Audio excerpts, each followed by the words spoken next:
नमस्कार, आप देख रहे हैं जी बिहार झारखंड। मैं हूं आपके साथ अनुपमा झा। सिमडेगा में पुलिस और आपराधिक संगठन पहाड़ी चीता के बीच जबरदस्त मुठभेड़ हुई। मुठभेड़ में पहाड़ी चीता का सुप्रीमो सिमोन केरकेट्टा मारा गया, जबकि एक अपराधी पुलिस की गोली से घायल भी हुआ है। बोलबा क्षेत्र में सक्रिय पहाड़ी चीता आपराधिक गिरोह ठेकेदार रोहित सिलेवी की मांग कर रहा था। रोहित सिंह ने पहाड़ चीता संगत के खिलाफ बोलबा थाने में प्राथमिकी दर्ज कराई। इससे नाराज पहाड़ी का गिरोह के सदस्यों ने आज रोहित सिंह को मारने के लिए रणनीति बनाई थी, लेकिन इसकी भनक पुलिस को लग गई और जब आपराधिक संगठन पहाड़ी चीता के लोगों ने पुलिस को देखा, फायरिंग करने लगे। पुलिस ने भी जवाबी फायरिंग की और पहाड़ी चीता के सुप्रीमो सिमोन केरकेट्टा को मार गिराया। पुलिस की टीम वहां ऑलरेडी थी। पुलिस को देखते ही उन लोगों ने गोली चला दी, जिसमें एक अपराध कर्मी जो है वो एक अपराध कर्मी के पांव में गोली लगी है, बुरी तरह से घायल है। बाकी 3 पकड़े गए हैं। टोटल 2 घायल है, 2 पकड़े गए हैं। 4 लोग की टोटल गिरफ्तारी। और चलिए अब बढ़ते हैं आगे। राजधानी सहित पूरे राज्य में मानसून सक्रिय है। यहां बीते 24 घंटे में सभी जिलों में अच्छी बारिश हुई। लगातार हुई बारिश से रांची के तीनों डैम का जलस्तर बढ़ गया और इसी को देखते हुए 12 दिनों के बाद एक बार फिर से कांके डैम का फाटक खोला गया। इसी महीने दूसरी बार डैम का फाटक खोला गया। ताजा आंकड़ों के मुताबिक रांची में 71 मिलीमीटर तो जमशेदपुर में सबसे अधिक 124.8 मिलीमीटर बारिश रिकॉर्ड की गई।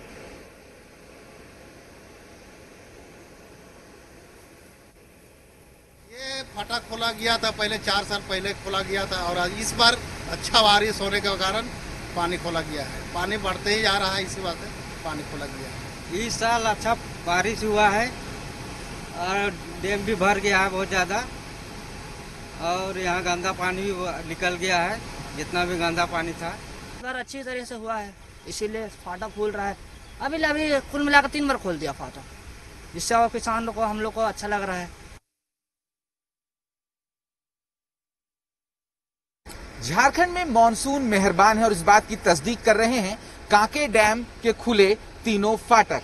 दरअसल बीते 24 घंटों से जिले भर में लगातार जो बारिश हुई है उसकी वजह से रांची के तीनों डैम का जलस्तर काफी बढ़ गया है। 12 दिनों के बाद कांके डैम का ये फाटक है जो तीनों फाटक को खोल दिया गया है। साफ तौर पर जालसाद के दौरान इसी महीने ऐसा दूसरी बार हुआ है जब डैम के फाटक खोल दिए गए हैं। रांची में अगर हम बात करें तो 71 मिलीमीटर बारिश दर्ज की गई है, तो जमशेदपुर में सबसे ज्यादा 124.8 मिलीमीटर बारिश रिकॉर्ड की गई है। दरअसल बंगाल की खाड़ी और उड़ीसा के तटीय इलाके में बने निम्न दबाव के क्षेत्र की वजह से सिस्टम मजबूत हुआ है और 23 अगस्त से फिर से जोरदार बारिश के आसार हैं। और जिस तरीके से डैम का जलस्तर बढ़ा है, इससे ये कहना गलत नहीं होगा कि डैम के जलस्तर बढ़ने की वजह से जलापूर्ति की कोई भी दिक्कत आने वाले वक्त में नहीं होगी। साफ तौर पर ये तस्वीरें मन को काफी खुश करने वाली हैं, नजरों को काफी खुशी और सुकून देने वाली है कि जो कांके डैम है उसके तीनों फाटक को खोल दिए गए हैं और ये ऐसा 4 साल के बाद हुआ है जब दूसरी बार इसी महीने फाटक खोल दिए गए हैं। तो जिस तरीके से लगातार राजधानी रांची सहित राज्य भर में बारिश हो रही है वो कहीं ना कहीं शुभ संकेत हैं। कैमरा पर्सन राहुल दीक्षित के साथ कामरान जलीली, जी मीडिया, रांची। लगातार हुई बारिश ने राजधानी वासियों की परेशानी बढ़ा दी। बारिश ने राजधानी में नगर निगम की तैयारियों की भी पोल खोल दी। कई इलाकों में जल जमाव हो गया, कई जगह पर घरों में पानी घुस गया। लोग मोटर लगाकर घरों से पानी निकाल रहे हैं।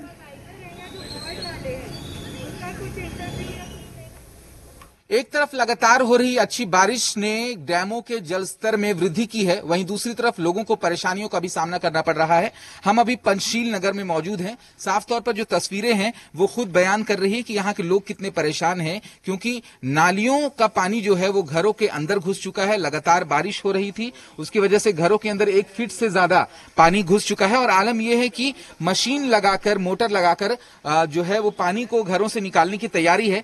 लोग जो यहाँ पर है उनसे सीधे बात करते हैं। भैया ये बताइए, ये परेशानी क्या हमेशा होती है इस तरह? हर साल का है। तो कोई शिकायत आप लोग? शिकायत बहुत किए हैं। पिछले बार तो भरा था तो नगर निगम का टैंकर आया था। इस बार तो अभी फिलहाल कोई नहीं आया है देखने के लिए। तो हमेशा ऐसी परेशानी? हर साल यही प्रॉब्लम। जब बारिश होती है ऐसे डूब जाता है? ऐसे ही डूब जाता है। जी बिल्कुल, देखिए बारिश जब भी होती है इसी तरीके की स्थिति हो जाती है इस जगह पर। हालांकि पिछली बार भी हम लोगों ने कोशिश की थी कि इस तस्वीरों को दिखाया जाए और जो निगम है उसे रूबरू कराया जाए, जिसके बाद निगम की टीम यहां पर पहुंची थी और निगम ने पूरे पानी को खाली कराने की व्यवस्था की थी। लेकिन साफ तौर पर जब भी बारिश होती है स्थिति बिल्कुल ऐसी क्या इससे भी बदतर उत्पन्न हो जाती है। तो साफ तौर पर तमाम चीजों को दुरुस्त करने की जरूरत है। तो ये कहना गलत नहीं होगा कि एक तरफ जहां बारिश ने लोगों को परेशान करने में कोई भी कसर नहीं छोड़ी है। कैमरा पर्सन राहुल दीक्षित के साथ कामरान जलीली, जी मीडिया, रांची। राजधानी में लगातार हुई बारिश ने निगम के व्यवस्था की पोल खोलकर रख दी है। हम शहर के विभिन्न इलाकों की तस्वीर दिखाने की कोशिश कर रहे हैं कि किस तरीके से लोग परेशान हैं। एक तरफ पंचशील नगर की तस्वीरें हमने दिखाई, दूसरी जो तस्वीर है वो कुसई कॉलोनी की है। यहाँ पर लोगों को अपने घरों में ही एक तरीके से कैद होना पड़ा है। जो यहाँ पर लोग हैं उनसे ही बात करते हैं, कितनी परेशानी हो रही है और कब से ऐसी व्यवस्था है? ये हाल बहुत दिन से है, मतलब ये इस सीजन में चौथी बार है जो इतना ही पानी भर रहा है। हर 15-20 दिन में यही हो जाता है। घर में एकदम कैद होके रह गए, बाहर जाने का देख रहे, नाली का पानी एकदम काला पानी है और इससे इतनी इचिंग और बीमारियां वगैरह भी हो जाती है। और मैं जैसे कोर्ट में, हाई कोर्ट में मैं एडवोकेट हूँ, अब मुझे जाना ही है तो कोई ऑप्शन नहीं है। मगर ये मतलब सेहत के हिसाब से भी एक बहुत खतरनाक है और बहुत परेशानी हो रही है। लेकिन सीवरेज ड्रेनेज सिस्टम जो है वो पूरी तरीके से फेल नजर आ रहा है और इसी वजह से लोगों को काफी ज्यादा परेशानी का सामना करना पड़ रहा है। कैमरा पर्सन राहुल दीक्षित के साथ कामरान जलीली, जी मीडिया, रांची। झारखंड में मौसम विभाग के पूर्वानुमान के मुताबिक मानसून सक्रिय है। यहां पिछले 24 घंटे में कई जिलों में भारी बारिश हुई। इसी दौरान राज्य भर में भी बारिश हुई। देवघर, दुमका, चाईबासा में भारी बारिश हुई। मौसम विभाग के मुताबिक 24 अगस्त तक लगभग जिलों में भारी बारिश होने की संभावना है। साथ ही थंडर स्टॉर्म की भी चेतावनी है। पिछले 24 घंटों में झारखंड के ऊपर मानसून एक्टिविटी नॉर्मल रहा है और लगभग सभी इलाकों में हल्के से मध्यम दर्जे की बारिश रिकॉर्ड की गई है। जो सबसे अधिक बारिश रिकॉर्ड की गई है वो जमशेदपुर सिटी में 54.6 मिलीमीटर बारिश रिकॉर्ड की गई है। अब बात करते हैं इस अवधि की मानसून रेनफॉल की, तो 1 जून 2020 से 20 अगस्त 2020 तक जो एक्चुअल रेनफॉल है वो 628.9 मिलीमीटर रहा है, जबकि इस पीरियड का जो नॉर्मल रेनफॉल है वो 725.3 मिलीमीटर है। धनबाद को बोकारो और पश्चिम बंगाल को जोड़ने वाला पुल स्थित जर्जर में है। यहां कभी भी कोई बड़ा हादसा हो सकता है। दामोदर नदी पर बना पिरसा पुल काफी जर्जर हो चुका है।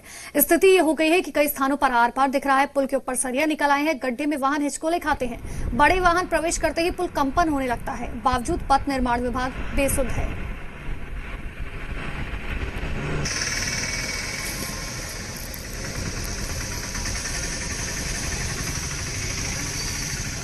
बेरासी में विनोद बिहारी महतो, संवेदनशील जिनके राय द्वारा का स्थिति इस तरह हो गया कि इस पर चलना पैदल दुश्वार हो गया।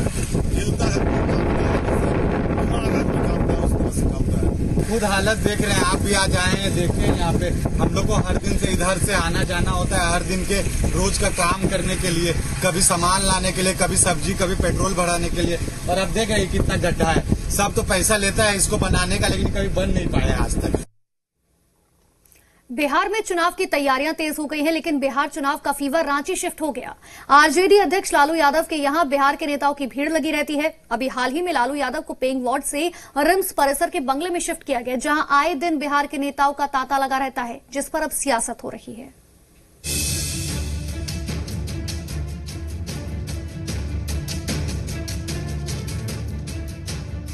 बिहार चुनाव के लिए चुनाव आयोग ने नई गाइडलाइन जारी की है। बिहार विधानसभा चुनाव के लिए नामांकन ऑनलाइन दाखिल किए जाएंगे। रैलियां भी गाइडलाइन के तहत ही होंगी। बिहार चुनाव को लेकर अब सियासी हलचल तेज हो गई है। रांची में लालू प्रसाद यादव के ठिकाने पर भी खूब चहल पहल देखने को मिल रही है। बिहार से कई नेता लालू यादव से मिलने आ रहे हैं। रिम्स के एक कैली डायरेक्टर बंगले में बिहार के नेताओं की भीड़ देखी जा सकती है। बिहार के महागठबंधन की चाबी झारखंड में है। रिम्स का कैली हाउस विपक्ष के सियासत का पावर सेंटर बन गया है और इसीलिए इस कैली हाउस के इर्द गिर्द आपको बिहार की गाड़ियां और बिहार के लोग मडराते हुए खूब मिलेंगे। बीजेपी का आरोप है कि रिम्स के निदेशक का बंगला बिहार के लिए सियासत की धुरी बनने जा रहा है। झारखंड की सरकार लालू पर मेहरबान है। यहाँ पर मुख्यमंत्री जी लोग रहते थे झारखंड बनने के बाद, वो बांग्ला देते तो बेहतर होता, इसलिए कि हमारे हेमंत जी को सुबह सुबह सलाह मशवरा करने का भी अवसर मिलता, और चूंकि जेएमएम भी चुनाव लड़ना चाह रहे वहाँ से, तो मोल तोल करने में भी बगल में होता तो अच्छा होता। बीजेपी के आरोप पर हमारी टीम ने भी रिम्स निदेशक बंगले के आसपास की पड़ताल की। यहां बड़ी संख्या में बिहार नंबर की गाड़ियां दिखी। ये गाड़ियां निदेशक बंगले के गेट के बाहर लगी हुई थी। हमारे कैमरे को देखकर लोग न सिर्फ अपनी नजरें छुपाने लगे, बल्कि इधर उधर भागने भी लगे। हम लोग यहीं से आए हैं, मूवी से आए हम लोग आए हैं, बुट्टा चौक से, बुट्टी चौक से। हाँ बोलिए ना। आप लोग नहीं क्या हुआ? नहीं, हम लोग पेशेंट को देखने के लिए आए हैं। कौन बीमार है? नाम पेशेंट का? हाँ, राजीव कुमार नाम है, पेशेंट को देखने के लिए आए हैं। कौन वार्ड में? पेशेंट के लेकर एवे किए हैं, वार्ड नहीं है, जनरल पेशेंट है। वहीं आरजेडी की दलील है कि लालू यादव महागठबंधन के बड़े नेता हैं। बिहार चुनाव में उनकी बड़ी भूमिका होगी। लालू जी अगर रांची में भी रहते हैं तो लालू जी बिहार के चुनाव में इनकी भूमिका तो निश्चित रूप से रहेगी। और चूंकि लोग जानते हैं कि एक साजिश के तहत हमारे नेता परम आदरणीय लालू प्रसाद यादव जी को जेल के सलाखों के पीछे रखा गया है। जबकि झारखंड में सत्ता की अगुआ जेएमएम की माने तो लालू यादव से तो लोग मिलने आएंगे ही। बड़े नेता हैं, जेल मैनुअल के तहत ही मिलते हैं। मिलने तो आएंगे ही, बड़े नेता हैं, जेल मैनुअल के अनुसार मिलते हैं, उसमें कोई कैसे किसी को रोक सकता है? राजनीतिक व्यक्ति हैं, आते होंगे, राजनीतिक हस्तियां भी आएंगे मिलने। वहीं कांग्रेस प्रवक्ता की दलील है कि बिहार में विधानसभा चुनाव के लिए लालू यादव केंद्र बिंदु माने जाते हैं। बिहार में एनडीए की जमीन खिसक चुकी है, ऐसे में इन्हें लालू के साये से भी डर लगने लगा है। हम लोगों को जो पता है कि लालू यादव से कोई बिल भी नहीं पा रहे हैं, ऐसे में भारतीय जनता पार्टी का ये सवाल करना हमको लगता है पूरी तरह से अनुचित है। लेकिन ये जरूर है कि बिहार विधानसभा चुनाव के केंद्र बिंदु लालू यादव माने जाते हैं, और चूंकि बिहार में इनकी जमीन खिसक चुकी है एनडीए की, ऐसे में लालू यादव के साये से भी भारतीय जनता पार्टी को डर लगा। लालू यादव से मिलने आ रहे नेताओं पर रांची में सियासी तल्खी बढ़ गई है। विरोधी दल के नेता जहां इस मुलाकात को लेकर हेमंत सरकार पर नियमों की अनदेखी का आरोप लगा रहे हैं, वहीं सत्ता पक्ष के नेता आरोपों को खारिज कर रहे हैं। चंदन, जी मीडिया, रांची।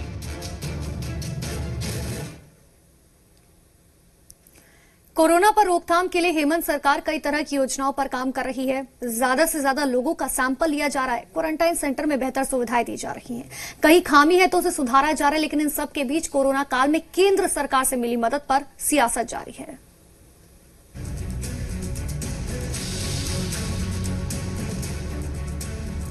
झारखंड में कोरोना काल में केंद्र सरकार के सहयोग पर सियासत जारी है। ग्रामीण विकास मंत्री आलमगीर आलम केंद्र सरकार के रवैये से खफा हैं। मंत्री आलमगीर आलम की दलील है कि कोरोना काल में झारखंड को ना के बराबर सहयोग मिला। हमारी सरकार और मुख्यमंत्री अपने स्तर पर कोरोना काल में काम कर रहे हैं। मुख्यमंत्री खुद हर दिन मॉनिटरिंग कर रहे हैं। आज जो केसेस ज्यादा दिखाई दे रहा है, मैक्सिमम जांच उनके प्रयास से किया जा रहा है, और रोजाना इस पर माननीय मुख्यमंत्री और स्वास्थ्य विभाग के पदाधिकारी लगातार मॉनिटरिंग कर रहे हैं। केंद्र का सहयोग और केंद्र का सहयोग जो बात की, जहाँ तक हम कहेंगे, इनका सहयोग नगण्य है। वहीं मंत्री आलमगीर आलम के आरोप पर झारखंड बीजेपी के प्रदेश अध्यक्ष दीपक प्रकाश ने पलटवार किया है। उन्होंने कहा कि केंद्र सरकार से कोरोना काल में जो सहयोग मिला उसे झारखंड सरकार सार्वजनिक करे। कितना वेंटिलेटर पीएम केयर फंड से आया और जांच में किस प्रकार केंद्र सरकार सहयोग कर रही है, सार्वजनिक करे। मुख्यमंत्री जी से मेरा आग्रह और निवेदन है और मांग भी करती है भारतीय जनता पार्टी कि केंद्र सरकार के द्वारा, माननीय नरेंद्र मोदी जी के सरकार के द्वारा जो इनको सहयोग मिला है इसको सार्वजनिक करें। अभी वेंटिलेटर आया है पीएम केयर फंड से, उसको सार्वजनिक करें। जिस प्रकार से जांच के संदर्भ में केंद्र सरकार का सहयोग मिल रहा है, अनाज जिस प्रकार से केंद्र सरकार के द्वारा भेजा जा रहा है, जिसका वितरण सही नहीं कर पा रहे, जिनका डिस्ट्रीब्यूशन सिस्टम खराब है, जिनकी डिलीवरी सिस्टम खराब है, और यहाँ के अफसरीगिरी कर रहे हैं और सरकार का नियंत्रण अफसरों पर भी नहीं है। बीजेपी ने डेटा सार्वजनिक करने की मांग की तो पेयजल आपूर्ति मंत्री मिथिलेश ठाकुर ने मोर्चा संभाला। उन्होंने कहा कि पीएम केयर फंड से जो संसाधन मिला उसका डाटा वो भी इकट्ठा कर सकते हैं। सारा आंकड़ा और डाटा मंगवाकर जनता के सामने रखते हैं। राज्य की जनता देख रही है किस तरह प्रत्येक क्षेत्र में झारखंड के साथ सौतेला व्यवहार हो रहा है। जब पीएम केयर फंड से जो संसाधन मिला तो ये वो भी उसका डाटा इकट्ठा कर सकते हैं, उनको भी मिल सकता है सारा, क्योंकि उस सरकार के वो अंग हैं, उस सरकार के साथ उसी सरकार के वो सांसद हैं, तो वो डाटा मंगाकर जनता के सामने वो रख दे कि हाँ ये हमने पीएम केयर फंड से दिया। और जनता जान रही है, हम अच्छी तरह से सभी लोग देख रहे हैं कि किस तरह से सौतेला व्यवहार हमारे राज्य के साथ किया जा रहा है। केंद्र सरकार से हर एक राज्य को मदद दी गई, लेकिन जरूरत के हिसाब से मदद मिली है या नहीं, ये चर्चा का विषय है और इसी पर राजनीति गरमाई हुई है। चंदन, जी मीडिया, रांची।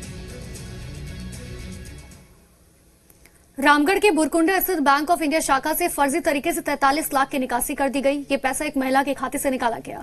इसके लिए महिला ने पति और बैंक कर्मी पर जालसाजी और मिली भगत का आरोप लगाया।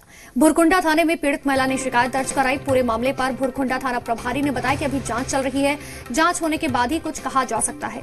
महिला ने बताया कि वो 5 सालों से दुबई में रहकर काम करती थी। उसका बैंक ऑफ इंडिया बुरकुंडा में खाता है। महिला का आरोप है कि उनके पति, परिवार वालों और बैंक कर्मी ने धोखाधड़ी कर उनके खाते से सारे पैसे निकाल लिए हैं।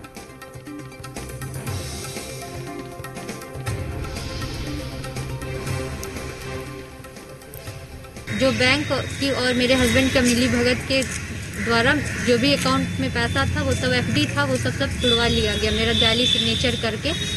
और जब हम उनके लिए कंप्लेन किए हैं तो कोई उचित कार्रवाई नहीं किया जा रहा है। मेरा सरकार प्रशासन से अनुरोध है कि इस विषय में उचित से उचित कुल कितना पैसा गमन हुआ?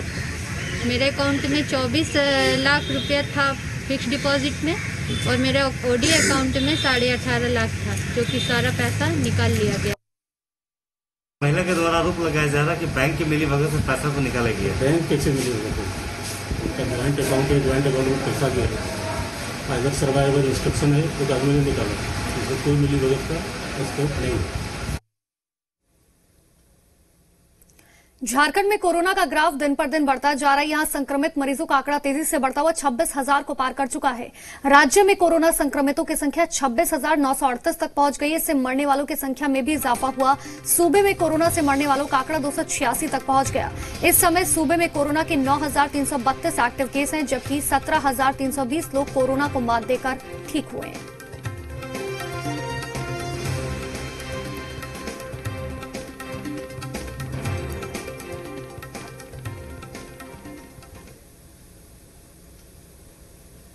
रांची पुलिस लाइन में आज प्लाज्मा डोनेशन कैंप की शुरुआत हुई। प्लाज्मा डोनेशन कैंप को लेकर पुलिसकर्मियों में जबरदस्त उत्साह देखा गया। तस्वीर आपको दिखाते हैं।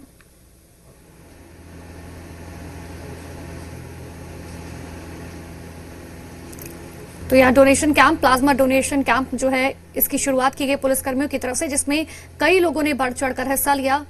वो वॉरियर्स जो कोरोना को मात देकर ठीक हुई, अब वो प्लाज्मा डोनेट कर रही हैं बाकी लोगों के लिए। दरअसल जिला प्रशासन की तरफ से और रिम्स प्रबंधन की तरफ से, पुलिस प्रशासन की तरफ से, सभी की तरफ से एक सामूहिक एक प्रयास है।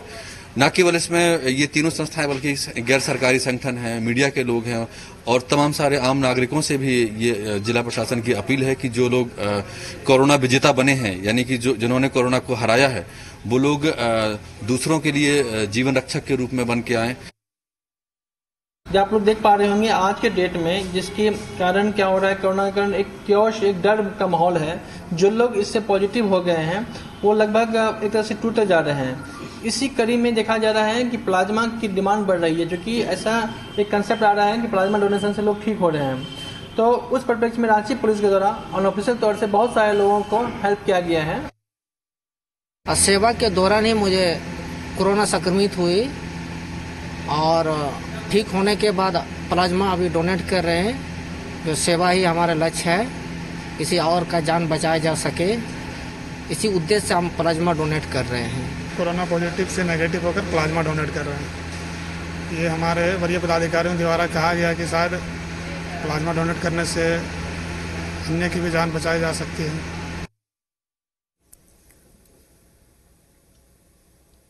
राजधानी रांची में कोरोना संक्रमण का दायरा लगातार बढ़ता जा रहा है। लालू की सुरक्षा में तैनात 9 पुलिसकर्मी पॉजिटिव पाए गए। इससे पहले उनके 3 सेवादार भी पॉजिटिव पाए गए थे। इसके बाद लालू यादव की भी जांच करवाई गई। पॉजिटिव मिले सुरक्षा कर्मियों को तत्काल हटाने और नए पुलिसकर्मियों की तैनाती करने को कहा गया। तैनाती से पहले नए सुरक्षा कर्मियों की भी कोरोना जांच होगी। हालांकि लालू का इलाज कर रहे डॉक्टर्स का कहना है कि लालू प्रसाद का पुलिसकर्मियों से कोई प्रत्यक्ष अप्रत्यक्ष संपर्क नहीं था। हालांकि लालू की तबियत पर 1 सप्ताह तक विशेष नजर रखी जाएगी। देखिए, लालू जी पहले पेइंग वार्ड में थे। वहाँ तो हम लोग को बहुत चिंता बढ़ा हुआ था, क्योंकि वहाँ नीचे से ऊपर तक कोविड वार्ड बन गया था, उसके बगल में कोविड वार्ड था। लेकिन यहाँ जब आए हैं तब से हम लोग काफी अस्वस्थ हैं।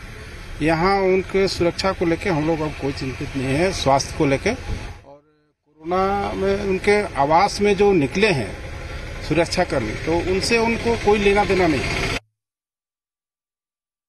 जैसा आपको पहले से ज्ञात है और कल भी हम लोगों ने आपसे साझा किया था अपना ये समाचार, लालू जी के सुरक्षा कर्मी जो हैं, जो कि पिकेट में पदस्थापित हैं। पिकेट जो होता है जहां पर कि 9 या 7 आदमी एक जगह रहते हैं, तो पिकेट में जो अभी सुरक्षा कर्मचारी पदस्थापित हैं, संक्रमित वो पाए गए हैं। चारा घोटाला मामले में सजायाफ्ता लालू प्रसाद यादव रिम्स के पेइंग वार्ड में इलाजरत थे, लेकिन वहां संक्रमण के खतरा को देखते हुए अब डायरेक्टर बंगला यानी केली बंगला में शिफ्ट कर दिया गया है।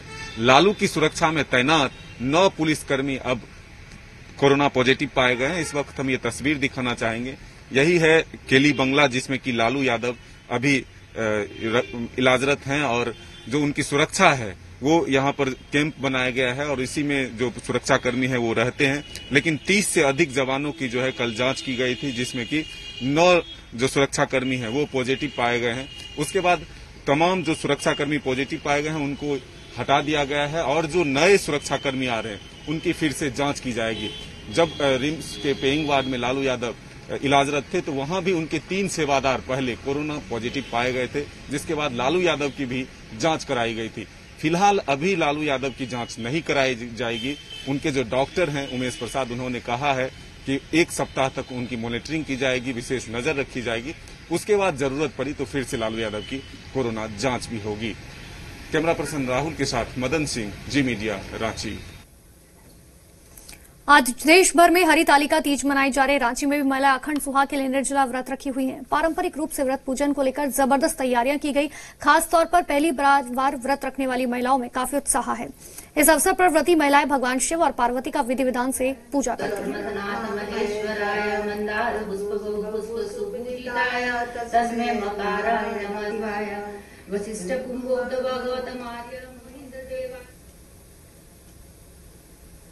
महिलाओं का निर्जला व्रत हरितालिका यानी कि तीज आज मनाया जा रहा है। इस मौके पर महिलाएं साज श्रृंगार के साथ माता पार्वती की पूजा करती हैं, अपने पति की लंबी आयु की उम्र की कामना करती हैं। आपको ये बता दें, हजारीबाग में भी आज महिलाओं ने धूमधाम से हरितालिका व्रत को मनाया, जिसमें कई तरह के व्यंजन और फल फूल के साथ माता की आराधना की गई।